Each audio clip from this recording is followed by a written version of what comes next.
Hello and welcome to EyeMedics Podcast, where we bring you trusted insights and latest updates on eye health. I'm your host, Bindu, and today we're going to talk about a topic that a lot of you have asked us about, and that is AMD, Age-Related Macular Degeneration. To talk about AMD and more, we have with us Ms. Shakti Thakur, the lead consultant and medical retina expert at EyeMedics. So let's begin with the very basic. What is AMD? So age-related macular degeneration is, as the name suggests, a degeneration or breakdown of the tissues in the macula. Macula is an anatomic description. A lot of patients say, have I got macula? Macula is just a description. It's part of the retina, but it's the central part of the retina. And as such, it's the most important part, giving you fine definition, color vision, detail. So that's what we rely on for everyday tasks, reading, etc. So when we see that area is disrupted, the overlying tissues in that area undergoing change, degenerative change, or whether there's bleeding there or scarring there, typically in a patient, an elderly patient, typically in mid-70s or 80s, that is called age-related macular degeneration. Okay, I hope all our listeners now understand what AMD is. My next question, which a lot of people are confused about, want to understand, what is the difference between dry AMD and wet AMD?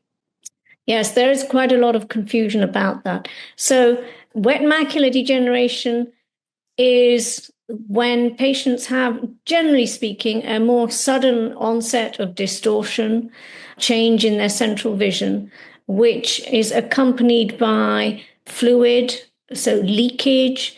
There can be a bit of bleeding there.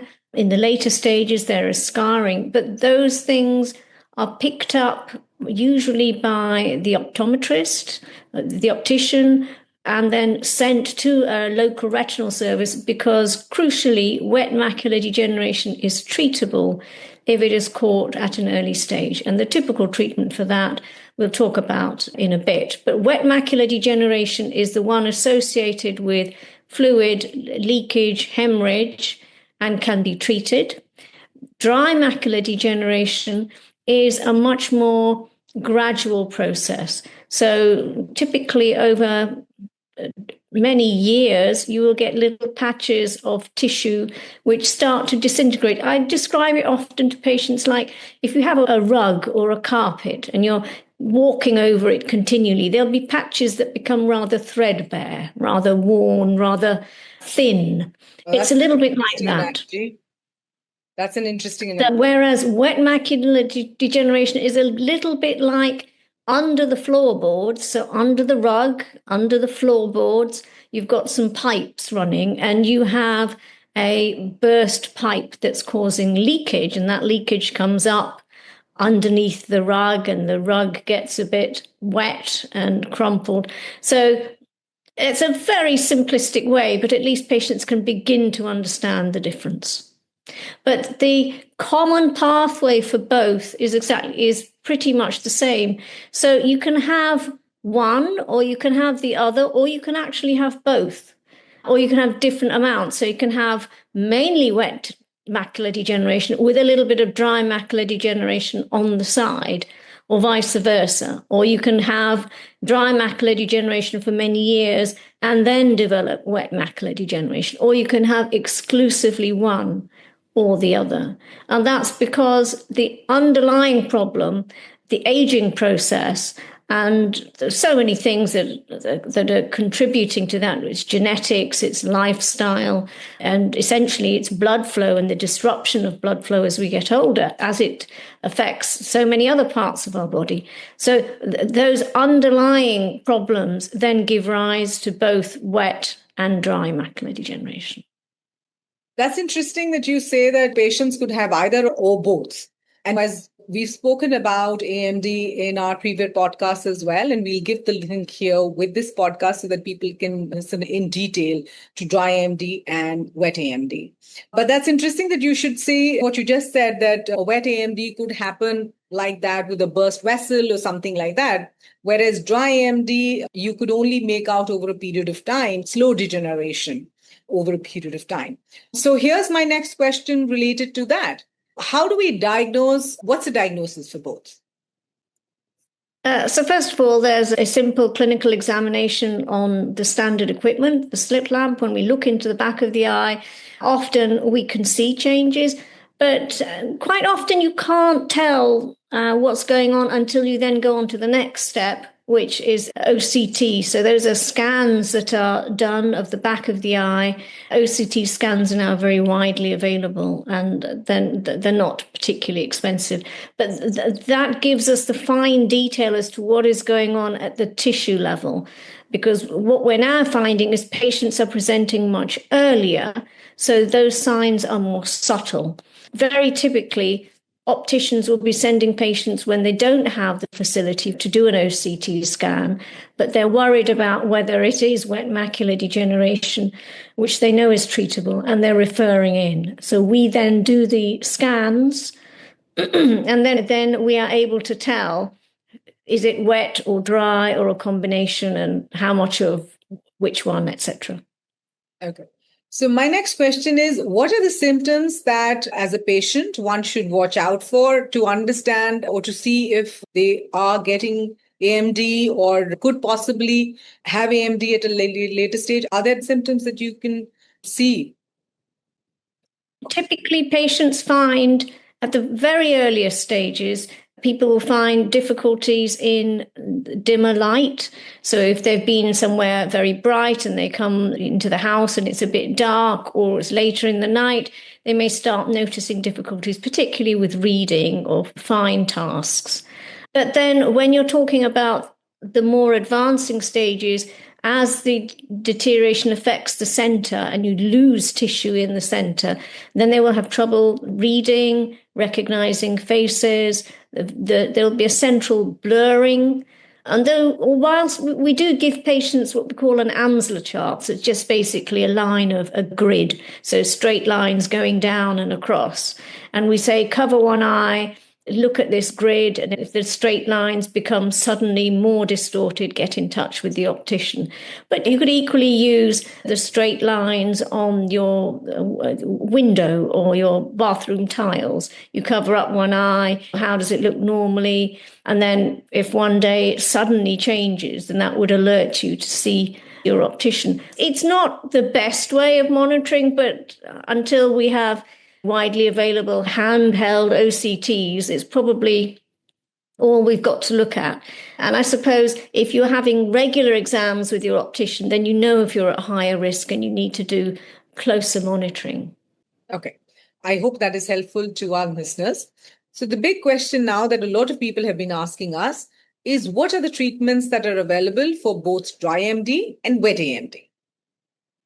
So wet AMD is very simple. We've had treatments available on the NHS in the UK and, of course, worldwide, which anti-VEGF injections that are given on a regular basis for many, many years. The optician can refer patients to their local retinal service to have that done. And that has to be done very rapidly, typically an urgent referral, and the patients are seen within 2 weeks. Dry macular degeneration is slightly more problematic because the only approved treatments for that are in the US. And even though they're approved and there are different injections that are given on a monthly or 2 monthly basis, they still haven't demonstrated any gain in vision. And that's not available in the UK or in Europe.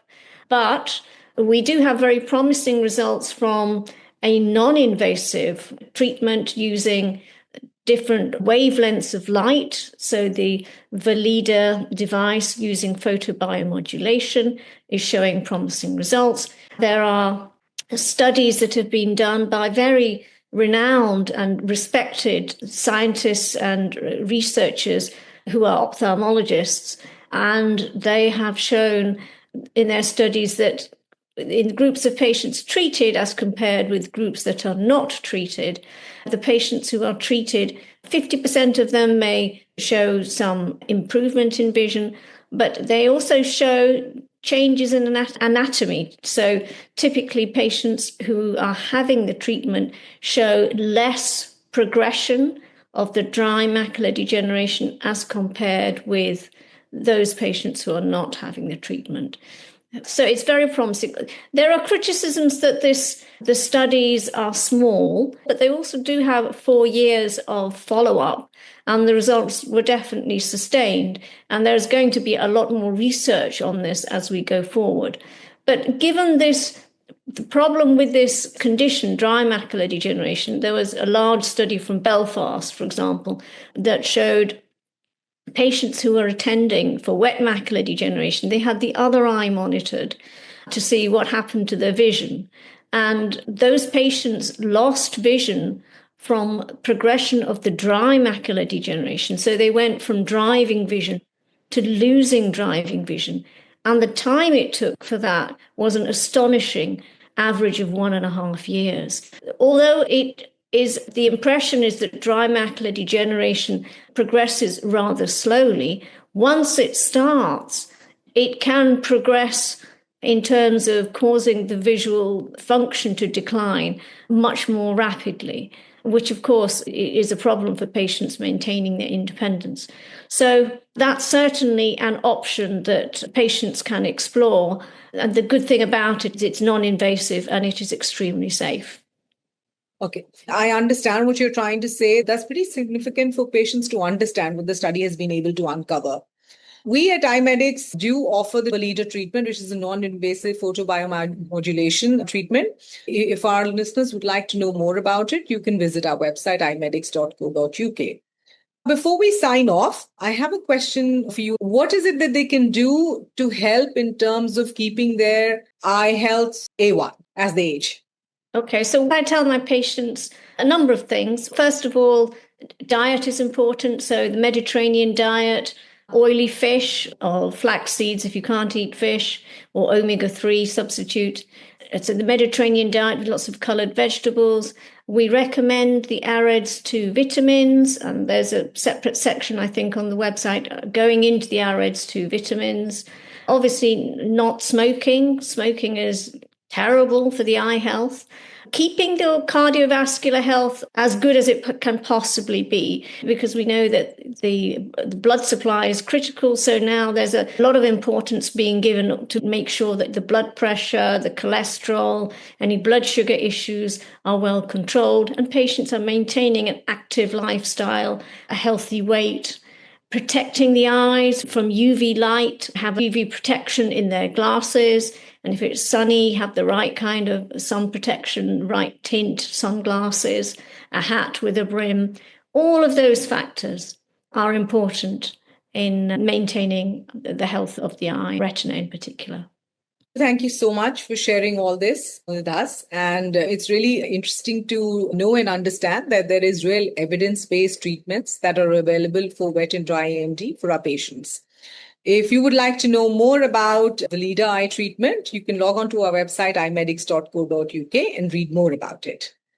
Thank you so much once again, Ms. Thakur. And to all our listeners, take care of your eyes and remember, your vision is worth protecting. Thank you so much.